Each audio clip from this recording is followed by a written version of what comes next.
He moves like water, hits like a hammer, and when he fights, you feel every bone snap. This is Iko Uwais, not a stuntman, not a Hollywood sidekick, a real martial artist, a Silat warrior. In 2011, he exploded onto the global stage. The Raid wasn't just a film, it was a warning shot, a declaration. Indonesia has entered the chat. Critics said he was the next Jackie Chan. Fans called him the Indonesian Tony Jaa. But if you ask anyone who knows Silat, he wasn't the next anyone. He was the first Iko. So why, after all that, after conquering action cinema, after bringing an ancient martial art to the world, why does Iko Uwais still feel like a guest in Hollywood? This is not just a story about fight scenes. It's about identity. It's about power and the silent war between cultural expression and commercial control. Hollywood says, we have Iko Uwais in our movie, but the Iko in their movie, that's not the Iko that his fans know. This right here, this is the fight for his identity.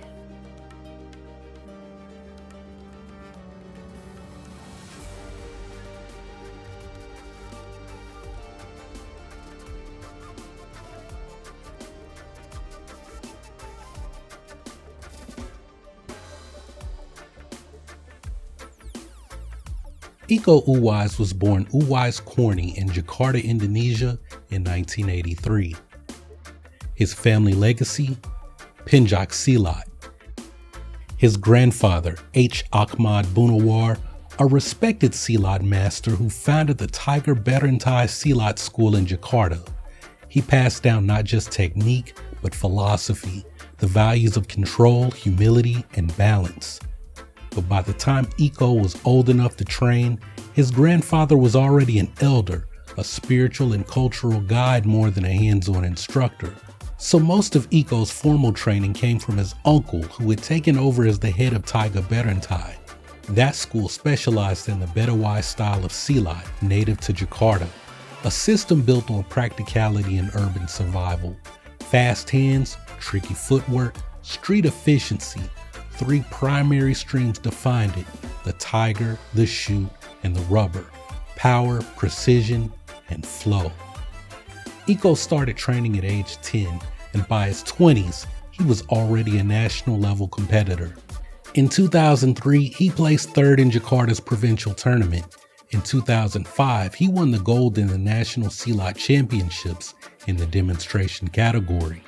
He was a rising star, but he wasn't chasing fame. No stunt auditions, no acting classes, no dreams of the big screen. By day, he was a driver for Asia, a Jakarta-based telecom company, and he also had dreams of becoming a professional soccer player. But by night, he was a keeper of something sacred. But what Iko didn't know was that the right camera in the right hands was about to change everything. That camera belonged to a Welsh filmmaker, and the journey started with a single phone call from his wife. Before the Raid, before Merantau, before Indonesia had a global action star, there was a documentary, and behind that documentary was Maya Evans. And then I got hired to do a documentary out in Indonesia through my wife, who had links to this production company back in Jakarta. Maya, Gareth Evans' wife, is half Indonesian and half Japanese, and it was her idea to explore opportunities in Indonesia. She suggested Gareth make a film about Pencak Silat, the country's native martial art, and she used her family connections to help secure the project. That's how Gareth Evans, a filmmaker from Wales, found himself in Jakarta in 2005, hired to direct a 5-part documentary series titled The Mystic Arts of Indonesia. The project was backed by a Welsh television company, likely BBC Wales, and co-produced by the prestigious Christine Hakim Films in Indonesia, headed by Christine Hakim, one of the country's most respected actresses and producers. Gareth had already directed an indie film and a few episodes of a Welsh soap opera, but it was documentary filmmaking that honed his eye, not just for visuals, but for movement, intention, and meaning. He wasn't looking to make an action movie, he was just there to capture tradition. And what he found was something cinematic. As he filmed in dojos across Java, Evans began to see the arts differently. Silat wasn't just effective, it was poetic. It flowed from high to low. It stuck like percussion. It blended rhythm and violence with ceremony and spirit. He later said it was like watching a dance made for the battlefield. But the real turning point came when he walked into a small school in Jakarta, Tiga Merantau. There, Gareth met a young delivery driver named Iko Uwais. He was quiet. He was humble. He wasn't trying to stand out. But when the camera rolled, he became magnetic. Gareth Evans said, "We kept pointing the camera at Iko because he wouldn't let it go anywhere else. He moved like someone with nothing to prove and nothing to fear." Evans was struck by his timing, his flow, and his natural on-camera charisma. He turned to his wife Maya and said, "I want to make a movie with this guy." Iko didn't even know it was a compliment. At the time, like we've already said, he was just a driver for Isia, a local telecom company. He had no acting experience, no stunt training, just years of Pencak Silat passed down from his grandfather and his uncle. But Gareth saw the future in that moment. He went back to his apartment, he closed the documentary file, and he opened a new chapter. It was time to build something that had never been done before. Gareth Evans didn't finish the documentary. Instead, he flew back to Wales and he opened a blank script. Inspired by Iko Uwais, the fighter who didn't try to act but simply was, he began writing a feature film, and that film would become Merantau.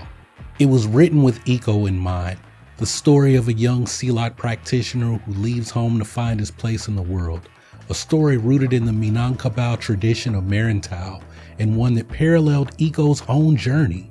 The first meeting happened in 2005 during the filming of the documentary The Mystic Arts of Indonesia, Pencak Silat. By 2007, Gareth had made an offer, a 5-year contract with his production company to star in his debut martial arts movie. But Iko didn't say yes right away. At the time, he was still under contract as a driver for Isia, and he'd signed a 2-year deal and he intended to finish it. So Gareth told him, "Hey man, when your contract ends, I'll be waiting." And he was. In May of 2008, Iko's contract expired. He left his job and stepped into a new life, one he hadn't planned for, but was now ready to embrace. No acting experience, no safety net, just trust. And the first Indonesian martial arts film was finally in motion. Merantau would go into production later that year, marking the beginning of a creative partnership that would soon change action cinema forever. In Merantau, Iko plays Yuda, a young man leaving his village to find purpose in the outside world. The story was rooted in the tradition of Merantau, a Minangkabau custom from West Sumatra. In Minangkabau society, men are expected to leave home to Merantau in order to grow. It's a cultural challenge, a test of character. It's not just about survival, but proving that you can carry your values out into the world. To honor that tradition on screen, Iko couldn't just act like a man from West Sumatra. He also had to fight like one. So for maybe the first time in his life, Iko had to learn a different style of Silat, Silat Harimau or Tiger Silat, a Minangkabau system known for its low stances, ground-based attacks, and feral explosiveness. He trained under Master Edwel Datuk Raja Gampo Alam, a respected Harimau expert, and it was a dramatic shift from the Betawi style that Iko grew up with. Betawi was built for Jakarta streets, upright, efficient, tactical. Harimau was born in the jungle, low to the ground, stalking like a predator. And Iko, he mastered both of them. When the cameras rolled, he wasn't just playing a character, he was merging two martial traditions, carrying his grandfather's legacy into a new realm while honoring the cultural roots of the story that he was telling. Merantau was raw, it was sincere, and for many, it was the first time they'd ever seen Pencak Silat, not just as a martial art, but as cinema. Ironically, the film didn't do well in Indonesia, at least not at first. Iko later explained why. The film was released during Ramadan, a holy month in Indonesia and in the Muslim world. It's a time of fasting, prayer, and reflection. People weren't going to theaters during Ramadan. The timing just wasn't right, but the film itself was, because Merantau didn't just launch Iko's acting career, it launched the Indonesian action genre. It showed that martial arts stories could be told with heart, culture, and cinematic power. It paved the way for a new wave of filmmakers and fighters. The camera stopped rolling, the film hit festivals, the critics took notice. But Iko and Gareth weren't done. In fact, they were just getting started. After Merantau, Gareth and Iko were ready to level up. Their next project was going to be bigger, bolder, and more dangerous. The working title was Goldenbell, a gangster epic with sprawling fight sequences, gritty locations, and a much larger cast. And Merantau was basically the story of a sort of young guy who ends up in prison, befriends the son of a mob boss, comes out, joins them as an enforcer, and then, involved in gang warfare. It was the film that they really wanted to make, and they started building it. Scripts, choreography, fight scenes. Even before the raid existed, they were already designing action that would shake the ground. But there was just one problem. They couldn't get the funding. The film was too ambitious, too big for Indonesia's indie market, and too unfamiliar with international backers. So Gareth and Iko made a decision. If they couldn't make Goldenbell, they'd make something smaller, tighter, and cheaper. And that backup plan, that Plan B film became The Raid. And the original vision for Goldenbell, it didn't die. It just went underground and waited for the right moment to return. Now, before we dive into what came next, it's worth asking, what was Iko really fighting for? To understand what Iko Uwais was bringing to the screen, you have to understand Pencak Silat. See, Silat isn't just one style. It's a spectrum. It's a collection of regional martial systems from across the Indonesian archipelago. Some are fluid, some are brutal, some mimic animals, some specialize in wielding blades, but all of them share a common philosophy. Control your opponent, control the fight, control yourself. Silat isn't just combat, it's culture, it's performance, it's identity. It's been used in war, in theater, in ceremony, even in shadow puppet plays. And for generations, it was passed down by word of mouth and by hand, from master to student, from village to village, from one breath to the next. By the early 2000s, Silat was at risk of being forgotten, pushed aside by flashier systems from China, Japan, and even Thailand. But Merantau changed all of that. It didn't just introduce a fighter, it introduced a legacy. And when Iko fought on screen, he wasn't just showcasing the moves, he was resurrecting history.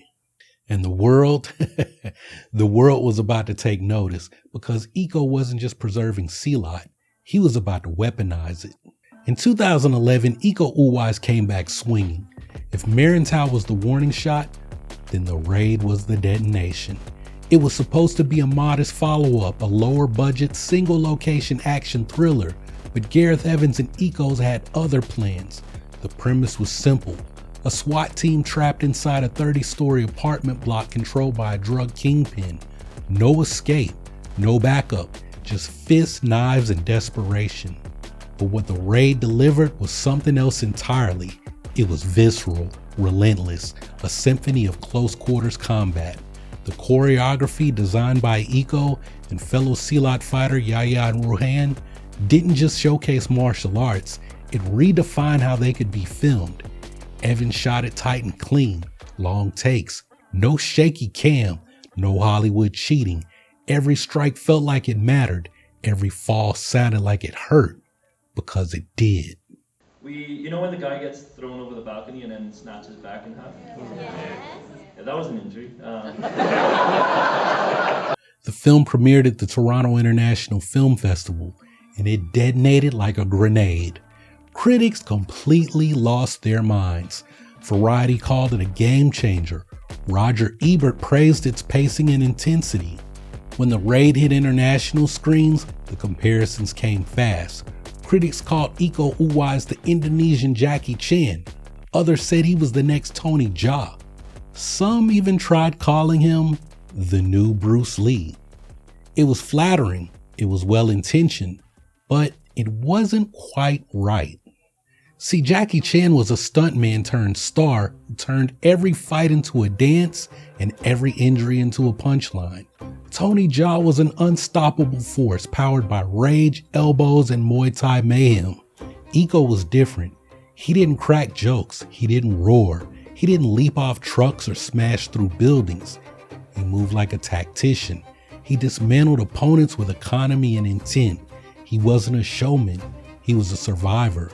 This wasn't style over substance. It was substance as style. Silat wasn't about flash. It was about control, about knowing when to strike and when to disappear.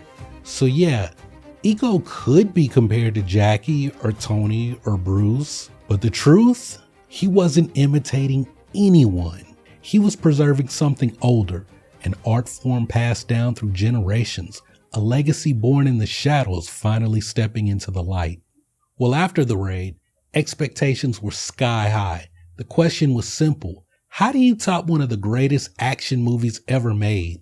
Gareth Evans and Iko Uwais didn't just raise the bar, they threw that mofo into orbit. The Raid 2 wasn't just a sequel, it was a crime saga, a martial arts epic, a descent into the underworld.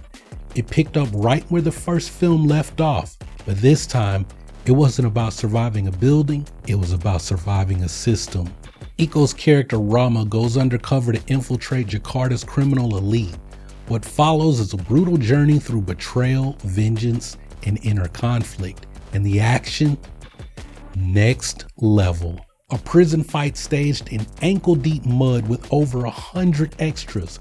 A high-speed car chase with hand-to-hand combat happening inside the cars. And a final showdown in a kitchen that was so intense, it became an instant classic.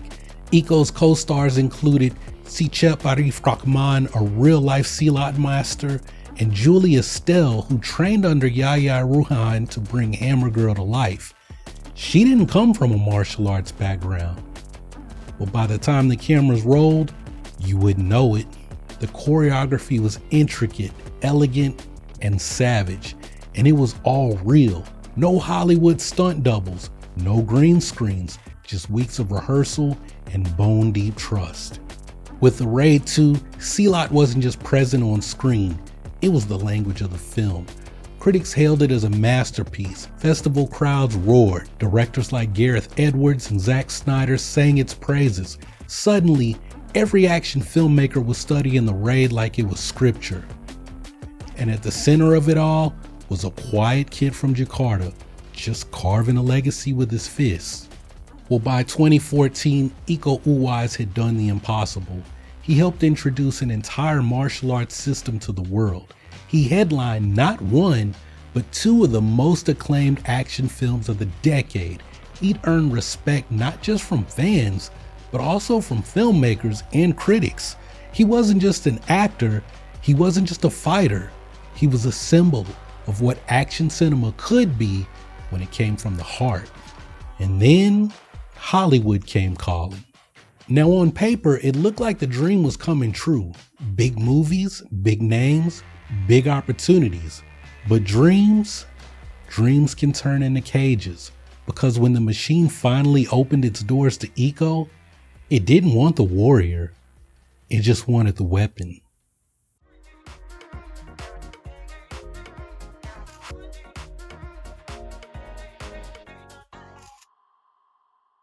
After the Raid 2, Iko Uwais was on top of the world. He'd done what few martial artists ever managed. He'd gone global, and then Hollywood called. Big franchises, big budgets, but the bigger the machine, the smaller Iko seemed to become. His first Western crossover came in 2013 in Keanu Reeves' directorial debut, Man of Tai Chi. Iko played Gilang Sanjaya, a fighter in an underground fighting circuit. But it was a blink and you miss it fight. One scene, a burst of Silat fury, and then he was gone. There was considerable anticipation, but the actual fight was too short and didn't showcase their abilities. It was great to see Iko, but that fight was way too short. Critics agreed. A throwback to classic martial arts tournament films, but Uwais' appearance was ultimately anticlimactic, and it was a preview of things to come. because then came the big one, Star Wars. J.J. Abrams brought in Iko, Yahya Ruhan, and Sicep Arif Rahman for a cameo as Kanji Club, and the world freaked out. I remember that. Tell that to Kanji Club. Everyone was saying the Raid guys are in Star Wars. Felt like a moment, like a door swinging open. But then, nothing. Their fight scenes cut, their lines minimal, their screen time measured in seconds, and fans were furious. They were saying, I recognize these guys. Then they stood around and got eaten by a CGI meatball monster. And even J.J. Abrams admitted that the choreography was cut for being too violent. He wasn't just a cameo. He choreographed a lightsaber fight scene that was too intense for Star Wars. That's how real his style is. Hollywood wanted Iko's presence. Hollywood didn't want Iko's power. In 2018, Iko landed a major role opposite Mark Wahlberg in Mile 22. He played Lee Noor, a mysterious prisoner with deadly skills. He also choreographed many of his own fight scenes. The marketing sold him as the weapon, but the final product, rapid edits, shaky camera, cut. Fans were saying the only reason that I watched this was for Iko, and they cut his fights to hell. Frenetic, incoherent editing. Why even cast Iko if you won't show him fight? And the critics seem to agree. A genuine waste of Iko Uwais' talent from Bleeding Cool, completely undermined by choppy editing. Even Iko has done a great disservice by the film's technical failures. Then came Stuber, a buddy comedy with Kumail Nanjiani and Dave Bautista. Iko played the villain, Oka Tejo. He barely spoke, he was barely seen, and when the final fight came, it was underlit, overcut, and it barely let Iko breathe. People were saying the opening fight was sick, but then nothing. 2 fights? That's it? Critics said Uwais has presence, but the film sidelines him as a generic villain. Comedy is uneven, and the action never reaches its potential. In Snake Eyes, Iko played the Hard Master, a legendary mentor figure, and it should have been iconic. But instead, short scenes, very few lines, no showcase. They cast Iko and gave him nothing to do. What a waste. Critics echoed that. Despite his expertise, his role was underutilized. Few chances to showcase his skills. His presence was more symbolic than functional. By 2023, Iko was cast as the main villain in Expendables 4, a role that should have been a spotlight. His name, Suharto Rahmat. His mission, pure chaos. It looked like a comeback, but short fight with Statham, completely underwhelming. He was cool, but I missed the Raid Iko. Critics said the franchise's weakest entry. A villain role with no real bite. Choreography was chopped, once again, wasted. Iko was in the room, Iko was on the posters, but somehow, Iko was still on the sidelines. Hollywood had invited Iko Uwais in, but it didn't know what to do with him, and slowly, that door started to look a lot like a cage. And see, this isn't just an Iko Uwais problem. Hollywood has a pattern. Let's go back, 1998. Jet Li makes his American debut in Lethal Weapon 4. He doesn't speak. He doesn't smile. He doesn't even get a backstory. He just shows up and he starts kicking butts. Critics called him hypnotic. Audiences called him scary. But here's the thing.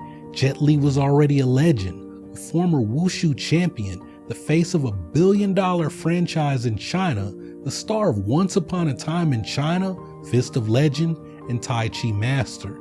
In Asia, he was a hero. In Hollywood, he was a villain with no lines. And then when they finally made him the lead, they gave him The One, a sci-fi CGI brawl fest where he played both the hero and the villain. 2 Jet Lis, not a single soul.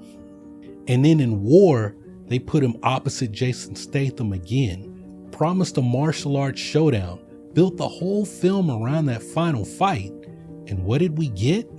Jet Li fans will be disappointed. He barely speaks, his fights are short, and there's no style. They had one of the GOATs, and still, Hollywood didn't know what to do with him. Just like Iko, both brought something ancient, both had mastery in every limb, but Hollywood didn't want the art, it just wanted the packaging. It wanted the myth of the Eastern warrior without giving him the full stage. Years later, Iko would admit something in an interview. He said, "They bring me in, but they don't give me much to do. Sometimes I wonder, why cast me if you won't let me be me?" It wasn't anger, it was confusion and a quiet kind of disappointment, because Iko wasn't asking for spotlight, he was just asking for a little respect. He trained since childhood, carried generations of silat, rewired the language of action cinema, only to be told, "Hey Iko, stand right here, don't say anything, hit your mark." And he had seen this happen before, to Jet Li, to others. He just never thought that it would happen to him. But see, Iko Uwais isn't the first martial artist to feel like a guest in his own movie, because before him, there was Jackie Chan. And believe it or not, even Jackie had to fight to be Jackie. See, in Asia, you guys know this, Jackie Chan is a legend, but when Hollywood first came knocking in the 1980s, they didn't want Jackie Chan. They wanted the next Bruce Lee. Not everybody Chinese is Bruce Lee. Battle Creek Brawl was Jackie Chan's American debut. It wasn't his movie. The choreography was controlled by Western crews. Jackie had no input. They even brought in a veteran fight coordinator, not to learn from Jackie, but to fix him. He was told to walk from a car to a restaurant. Jackie said nobody pays money to see Jackie Chan walk. Then came Cannonball Run, a box office hit, but Jackie played a Japanese character in a movie that had nothing to do with martial arts. His Hong Kong fans hated it. Jackie hated it, but Golden Harvest said, "It'll help you get noticed." Then in The Protector, Jackie got fed up. The director wanted him to act like Charles Bronson, gun-toting, stone-faced, Americanized. Jackie hated the script, he hated the nudity, he hated the tone. So when the film wrapped, he went back to Hong Kong and reshot the whole thing the Jackie Chan way. And out of that frustration, he made Police Story, and it changed Hong Kong action cinema forever. He stopped trying to impress the West and just made the movies that he wanted to make. And ironically, that's what brought Hollywood back. With Rumble in the Bronx and Rush Hour, Jackie Chan finally exploded globally. But even then, after all of that, he still wasn't truly free. Jackie Chan said, "In Hong Kong, I do everything, direct, produce, choreograph, even clean up. But in Hollywood, they won't even let me check the lighting." And Jackie wasn't bitter, he was just being realistic. Hollywood gave him fame, but not freedom. Think about this, in Rush Hour, Chris Tucker got the punchlines, Jackie got the punches. Even if a film starred Jackie Chan, it wasn't really a Jackie Chan movie. But Jackie made peace with it. He played the system, he smiled through the cage, but he never stopped knowing that the real Jackie Chan lived back in Hong Kong. But before Jackie, before Jet Li, of course before Iko Uwais, there was Bruce. Bruce Lee's problem wasn't creative control and it wasn't editing, it was existence. In the Green Hornet series, Bruce Lee stole every scene. His speed was supernatural, but the show still billed him as a sidekick, a body, not a star. They think the Oriental actor is just there to fill a stereotype. In the early 1970s, a TV show called Kung Fu was in development about a wandering Chinese monk named Kwai Chang Caine, and it was created by a man named Ed Spielman, a cinephile who envisioned a slow, Zen-like Western inspired by Eastern philosophy. Bruce Lee auditioned for the role. Fred Weintraub, a Warner Brothers producer, championed him, but the network said nope, too foreign, too intense, too much Bruce Lee. They gave the role to David Carradine, a white actor with no martial arts background and a bald cap. Fans often say Kung Fu stole Bruce's idea. The truth is more complicated. Bruce had his own pitch, The Warrior, a martial arts western starring himself, but Warner Brothers wasn't ready to back a Chinese lead, so instead, they offered him silence. It's like they wanted Bruce's body, but not his voice. Ironically, his rejection from Kung Fu opened the door to something bigger. Fred Weintraub would go on to produce Enter the Dragon, the film that made Bruce Lee a legend. And when Enter the Dragon hit in 1973, Bruce finally got to be the star. He choreographed, he rewrote parts of the script, he completely owned it. But then he was gone. Bruce died at 32, and he won the war to be seen, but he never got to fight for long-term control. So what do we learn from Bruce? Visibility isn't freedom, and for Asian martial artists, Hollywood's welcome is often a trap door. If Iko Uwais represents the Silat warrior trying to break into the western gates, then Donnie Yen, he's the general who stormed them. And unlike most, he didn't wait to be invited. He came with a plan. See, Donnie Yen, he started in the shadows too. He was born in China, but raised in Boston. He's American, a martial arts prodigy. But for years, he played second fiddle even in Hong Kong, the other guy behind Jet Li and Jackie Chan. Wing Chun, Ip Man. Then came Ip Man in 2008, and the game changed. He wasn't just a lead, he was the lead. And when Western studios came calling, Donnie made sure that he brought more than just his fists. He wasn't just cast, he negotiated, he rewrote scenes, he pushed for authenticity. In Star Wars Rogue One, he pushed back on playing a one-note mystic. He added humor, humanity, and spiritual gravitas to Chirrut Imwe. In John Wick 4, he refused to be a stereotype. He changed his name from Shang to Kane. He replaced a Mandarin collar with a modern suit. He demanded dignity.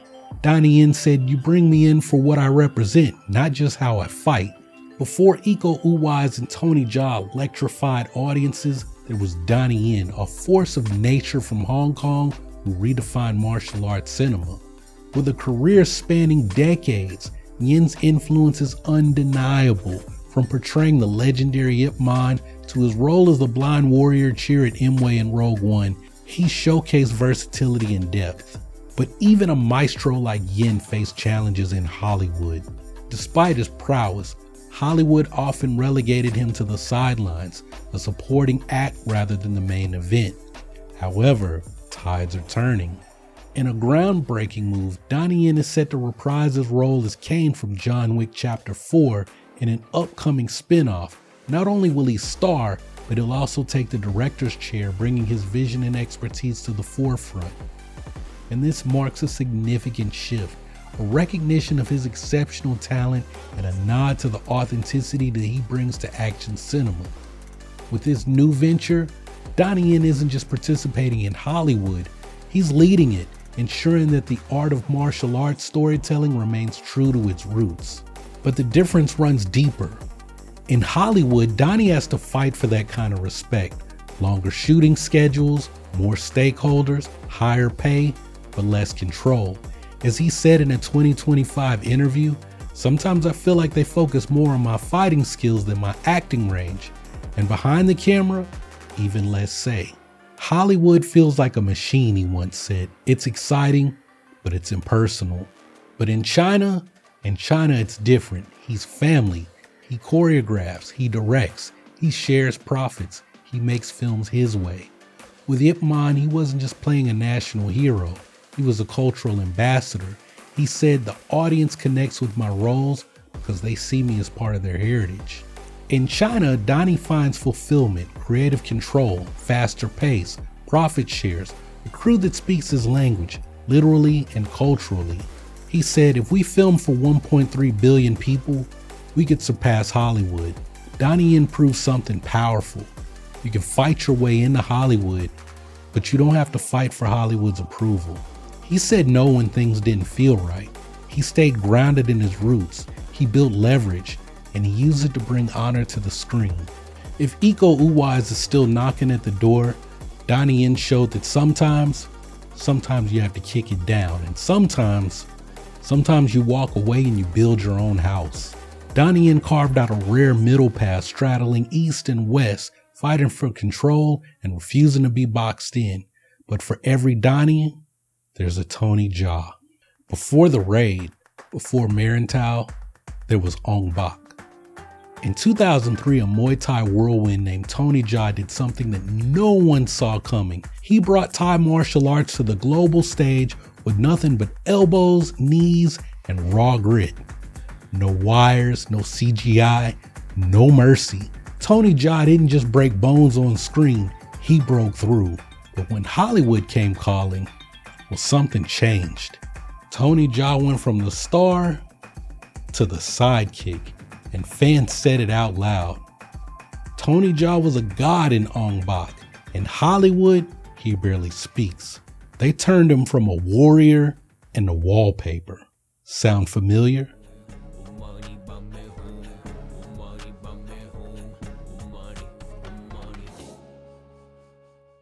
There's a rhythm to Southeast Asian action cinema, a code, a commitment to pain, to precision, to presence. This isn't just fighting, it's storytelling through motion. Every elbow has a setup, every fall has a weight. You feel it in your bones, but when Hollywood gets a hold of it, it gets faster, choppier, safer, and somewhere in the editing room, that rhythm, it gets lost. Critics said it outright. You cast Iko Uwais, but then you shoot his fights like a Bourne movie on Red Bull. We came to see a Silat warrior. We got a blur with elbows. What made these men different was the very thing Hollywood seemed afraid to show. Because this kind of action, it takes time. It takes patience. It doesn't work in 3-second trailer shots. In Southeast Asia, action isn't built for coverage. It's built for impact. The camera doesn't hide the pain. It honors it. But Western editing styles, they slice that pain apart. The result? Southeast Asian action stars become less fighters, more props in the scene. Not the blade, just the flash. See, in Hollywood's fight playbook, it's all smoke and mirrors. Cameras dart frantically from angle to angle, slicing reality into a blizzard of edits. The frame shakes violently, crowded in close, partially to heighten tension, mostly to hide the truth. That's not your hero throwing that punch. It's a stunt performer. Their face is conveniently obscured.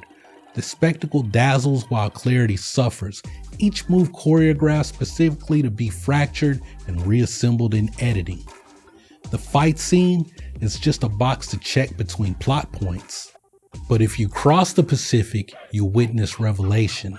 Southeast Asian cinema strips away the facade, letting fights breathe through unbroken takes that demand something radical. Authenticity. Wide shots reveal the brutal poetry of every technique. Whether it be Silat or Muay Thai, it's performed by actors who spent lifetimes mastering these arts. There's no hiding behind quick cuts when a performer's body tells the complete story. Pain isn't concealed but celebrated as part of the visceral truth. These aren't just fights, they're emotional narratives where each impact carries the weight of tradition, each sequence driving the story's heart forward through bone and sinew rather than special effects. Hollywood manufactures moments. Southeast Asia captures them. We don't cheat hits. We don't cut away. We let the audience see what's happening. Because in the wrong hands, even the strongest strikes become silence. These men changed the game, but Hollywood just kept playing by the old rules. Same fighter, same body, same blood. But in Indonesia, he's a storm. And in Hollywood, he's a shadow of himself. On one side, craft, rhythm, pain. On the other side, cuts, chaos, confusion. We design fights around performance, not just spectacle. If Iko takes a hit, we show it. We live in it. In Indonesia, Iko Uwais leads the frame. In Hollywood, he's edited out of it. There are two Ikos, one you feel and one you barely see. And that's the problem. Hollywood wants the body, but they don't want the soul. And it's not that Iko can't shine in Hollywood, it's that Hollywood keeps dimming the lights.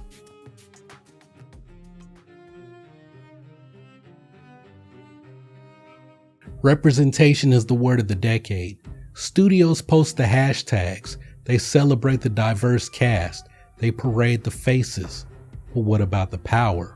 They'll put Iko on the poster, they'll tag him in the trailer, but when the camera rolls, he's a ghost. No lines, no arc, no agency. And this isn't actually representation, it's decoration. I'm grateful to be part of these films, but sometimes it feels like I'm just there to be seen, not heard. Representation without respect is just marketing. Because it's easy to cast a Southeast Asian star, it's harder to center him, to trust his voice, to let his culture speak through action. In Indonesia, Iko's silence is powerful, and Hollywood is just empty. They want the fire, but only if they can bottle it and edit it down to 3 seconds. Hollywood wants the credit, but not the commitment, and that leaves fighters like Iko stranded, seen but not heard, visible but voiceless.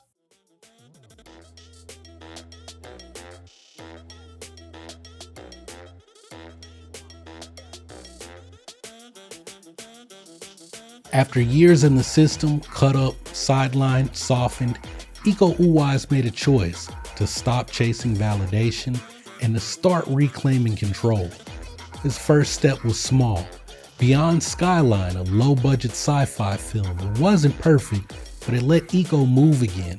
He choreographed his own fights. He brought Silat back to the screen, raw, direct, and unapologetic. Then came The Night Comes For Us, a blood-soaked ballet of brutality. It was Iko unleashed, not just performing, but producing. The violence was vicious, the Silat unfiltered. This is what the Raid fans were waiting for. He's not holding back anymore. This wasn't Hollywood Iko. This was Indonesian Iko, reborn. Then came Fistful of Vengeance. It was a Netflix production. It was slicker, flashier, lighter, but this time Iko was the lead, not a sidekick, not a silent threat, and once again he was behind the choreography. Was it perfect? Well, no, but it was his. When I choreograph the fight, I can feel the story again. I can feel the rhythm. Because Iko doesn't need $100 million. He doesn't need a Hollywood studio. He doesn't even need permission. He just needs a camera and the freedom to speak with his fists. Iko didn't just star in movies, he sparked a movement. Silat, once faded in the shadows of the flashier arts like Kung Fu and Muay Thai, became cinema. Silat schools began to see a surge in interest. Documentaries were being made. Choreographers studied the Raid like gospel, and for the first time, young martial artists around the world started saying, hey, I want to fight like that guy Iko Uwais. From streaming platforms to superhero films, you could see the fingerprints, the close quarters combat, the rhythm that Iko helped bring. Gareth Evans went on to direct Gangs of London, a brutal series that continued pushing the envelope with grounded, gritty action. But before Gangs of London, he brought Yahya Ruhan and Sicep Arif Rahman to Wales, not to work on the show, but to capture lightning in a bottle one more time. That short film, a love letter to everything that the Raid stood for. No budget, no marketing, just warriors, the outdoors, and a vision. Silat isn't just Iko's now. It belongs to a new generation. Fighters, filmmakers, dreamers. He opened the door, and now they're all charging through it. It was never just about being famous. It was about showing the world what Silat really is. See, fame fades, budgets shrink, studios forget, but legacy, that lives in the next generation, and every fist raised in rhythm, and every step rooted in history. Silat isn't gone, it's evolving. While Hollywood wrestled with how to use Iko Uwais, Indonesia was already watching and learning, because back home, a new wave was coming. It began with Headshot. Iko reunited with directors Timo Tjahjanto and Kimo Stambol, the Mo brothers, for a film soaked in grit and bullets. Critics saw it as the Raid's spiritual cousin. Fans called it brutal, relentless, almost too much, but it proved something. Silat didn't need Hollywood to thrive. It just needed a camera and the courage to go full throttle.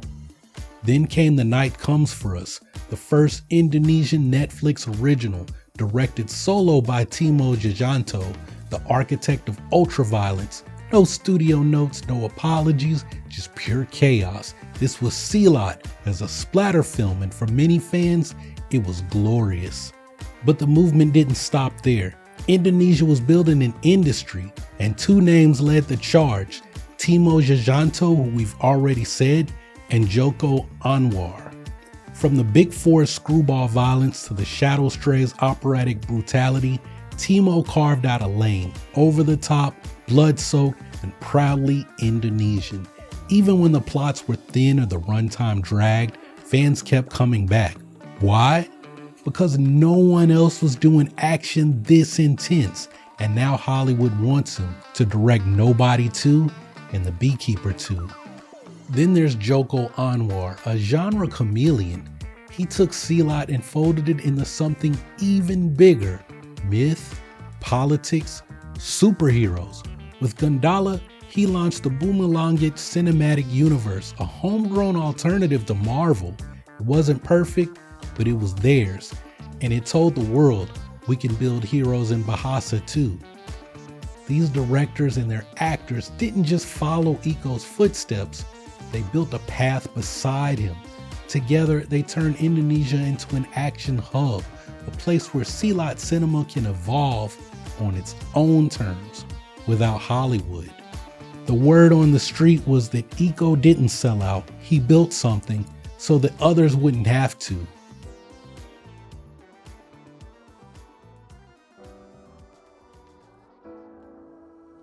Iko Uwais is no longer just a fighter in someone else's film.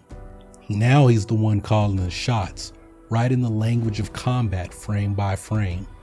He started co-producing, choreographing, teaching. Now he's directing.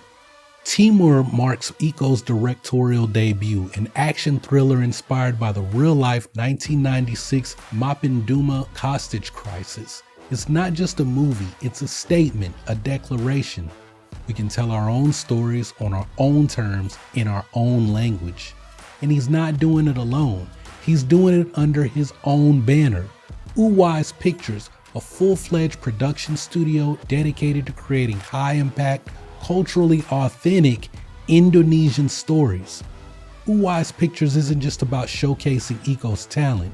It's about building an ecosystem, one where Indonesian action cinema isn't fighting for scraps, but creating its own table. The studio's second major project, Ikatan Dara, brings a fresh energy, a female lead, a story about family, loyalty, and betrayal in a world of underground loan syndicates, still violent, still emotional, still Indonesian to its core. I don't just want to make movies. I want to create opportunities for new fighters, new voices. I want to spread Silat and Indonesian stories around the world. At Owise Pictures, he's doing exactly that, developing new talent, training the next generation, and putting Silat front and center. And his slate is growing. He's starring in Ash, an international thriller with sci-fi elements. Skyline Warpath, another movie in the Skyline series, which is a crossover action movie he's doing with Scott Adkins. And Wings of Dread, it's a Chinese co-production aimed at building bridges between Indonesian and Chinese action industries, starring Iko Uwais. And he's not alone in this approach. Tony Jaa has been forging similar paths, starring in Chinese films, collaborating across Asia. So now, Iko's doing the same. And back home, there's buzz about a new project with horror action master Timo Tjahjanto, the same guy who directed Headshot and The Night Comes For Us, two of Indonesia's most beloved genre artists, possibly reuniting for something massive. I'm hearing it's something like Blade Runner meets The Raid, so that's something to look forward to if it actually happens. But because for Iko, the mission hasn't changed. It's still about Pencak Silat. It's still about Indonesia. He's building an empire, not just for himself, but for the culture that made him. He could have gone anywhere, but he chose to build it home. And that's power. Look, this isn't a comeback, it's a handover from foreign studios to a fighter who now owns the frame. So what is Iko Uwais' legacy? Is it the raid? Is it a broken bone count? A perfectly timed sweep? A hallway soaked in sweat? Not quite.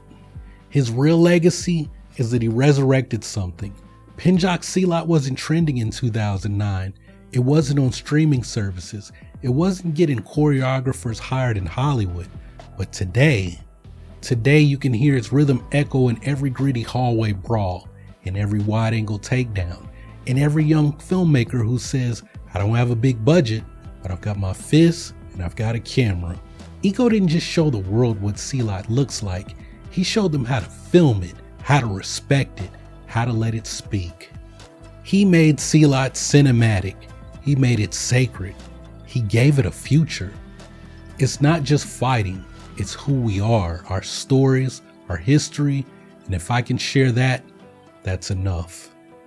He never needed Hollywood to be Iko Uwais, but he used Hollywood to teach them his language, and that's not a sidekick, that's not a stuntman, that's a master. Because some legacies aren't about fame, they're about foundation, and when the next generation steps up to fight, they'll be standing on the shoulders of the Silat warrior who showed the world how to fight with soul. Every movement leaves a mark, and every fighter who steps into the frame carries someone's legacy. Some fight for fame, some fight for freedom, but the rarest fight is for culture. Iko Uwais reminded the world of something that we forgot. The martial arts aren't just cinematic, they're sacred, their language, their identity. And now, a new generation is picking up the camera and the fists and the rhythm. We don't need permission to tell our stories. We just need the courage to start. Hey guys, if you like this documentary, check out last month's deep dive, The Untold Story of Steven Seagal versus Michael Jai White. And if you've been wondering about all the rumors surrounding Tony Jaa, well, that story is going to come back even bigger in a future 30 for 30 documentary. And don't miss what's coming next, a full exploration of Jackie Chan and Jet Li, and also a return to the legend himself, Bruce Lee. But hey guys, train like Iko, not to be flashy, but to be present in every strike, every step, every breath.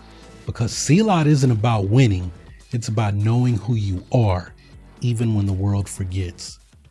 So hey, y'all keep training, remember to breathe, and come back and holler at me on the next video.